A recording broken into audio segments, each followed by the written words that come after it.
This is the chosen one, and this is the best tag teams of the 90s. Now, I didn't put them in no specific order, 1 to 10 through whatever, but I do have some of the greatest tag teams in the 90s. Now, when you think of 80s, when you think of tag team champions, one name that will come to mind is Axe and Smash, Demolition. Probably one of the best tag teams back then at that time. They did have the knockout gimmick of the LOD, everybody said. But anyway, Demolition and Axe and Smash were the awesome. I love that tag team. The Nasty Boys. Everybody remembers the Nasty Boys. Everybody remembers the Nasty Boys versus the Hart Foundation at WrestleMania 7. One of the greatest matches of all time. It was awesome, you know. New Age Outlaws. Everybody remembers them. They were not my favorite tag team, but they were good. They were over. They brought it. Alright, I'm gonna get the Hart Foundation. Probably one of the best tag teams to ever step foot in WWE, and enjoyed watching them. The Steiner Brothers, awesome. Could not believe they died. Then you got Money Incorporated. Who can forget IRS? Ted DiBiase. Another one of the great tag teams. WrestleMania 9, they took on Hulk Hogan and Bruce the Barber Beefcake. And I'm not a fan of Hogan's. Anybody that knows me knows I'm not a fan of Hogan's. I can't stand Hogan. Okay? So, that match didn't do it for me, but I love Money Incorporated. They were the bomb. Alright, you got the Dudley Boys. How can you forget the Dudley Boys when you think about the 90s? And, I'm not talking about the Dudley Boys in the WWE either. I'm talking about the WCW. The Natural Disasters, Earthquake and Typhoon. One of the greatest tag teams. They took on Money Incorporated at WrestleMania 8. And it was awesome. They thought they were going to win the titles. They didn't. Edge and Christian. The Hardy Boys. What can you forget about the 90s there? The Smoking Guns were an okay tag team. I remember watching Monday Night Raw when Owen Hart said he was going to have a mystery partner at WrestleMania 11. And he was going to win the tag team championships. And guess what? He had a mystery partner. It was Yokozuna. They did win the tag team championships. And they lost it to two dudes with attitudes. But then I think it got put back on. Legion of Doom. How can you forget the Legion of Doom? Hawk, Animal. They were the bomb back when they was first in the WWE in 1992. I remember them beating Power and Glory at WrestleMania 7 in like a record-setting 50 seconds or something. They were just smoking them, man. And Power and Glory was made of Hercules and Paul Roma. Hercules was, he's alright. Paul Roma, he's alright. That's both jobbers, really. Hercules was better when he first came to the WWE. Let me look here on this thing. You got all kinds of them. I'm just looking through here.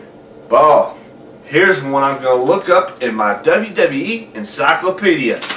Probably one of the most feared tag teams when they first came to the WWE, up until the remaining left.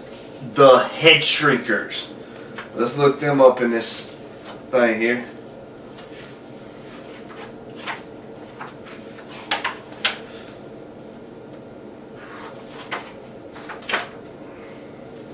The Head Shrinkers made of Samu and Fatu, and then Sione came along a little later, but it was just it was alright,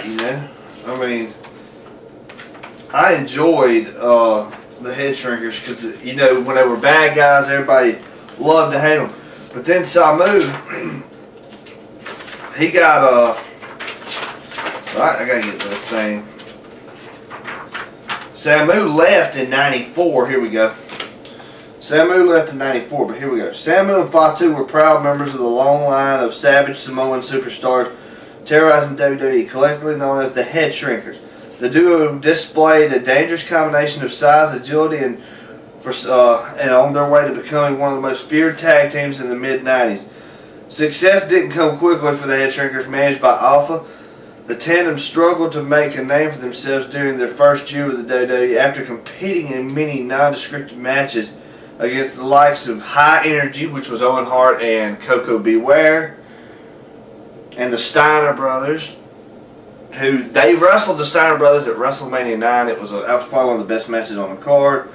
the Savage Union employed the services of legendary manager Captain Lou Albano. They proved the spark the team that needed to succeed. With the manager of champions leading the way, the Head Shrinkers quickly became top contenders in the tag team divisions. In April of '94, the shot to the top when they defeated the Quebecers for the World Tag Team Championships. Over the course of the next 4 months, Samu and Fatu turned back all comers, including the Smoking Guns and Yokozuna and Crush. Unfortunately for the Head Shrinkers, their impressive reign was unexpectedly derailed by Shawn Michaels and Diesel, defeating them in August. Following the loss, a frustrated Samu left WWE, and the massive Sione briefly filled the vacancy, but the new version of the Head Shrinkers simply could not recreate the magic, and Fatu and Sione split up soon after. Sione. Now, Sione was also the Barbarian in WWE, and he also went to WCW as the Barbarian. The Head Shrinkers to me was probably one of the most unique tag teams back then, and probably one of the best. I enjoy watching them, you know.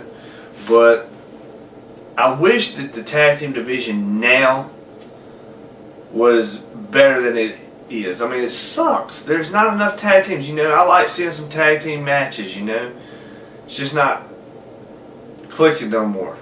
Back when the WWE used to have the Hart Foundation and all these guys, LOD, Head Shrinkers, the Rockers. I forgot about the Rockers.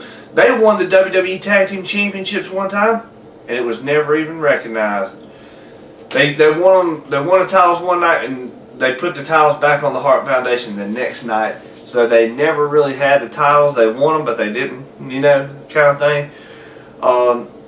It's in the Rockers, and you got the Orient Express. They were never a big, you know, factor, but it was cool to have them. You had all these tag teams, and you had plenty of tag team matches and stuff to do with it. Now, I can't even name 6 tag teams in the WWE. I don't even think the WWE has 6 tag teams. But anyway, this is the chosen one. I hope you enjoyed this video, because this was the greatest tag teams of the 90s.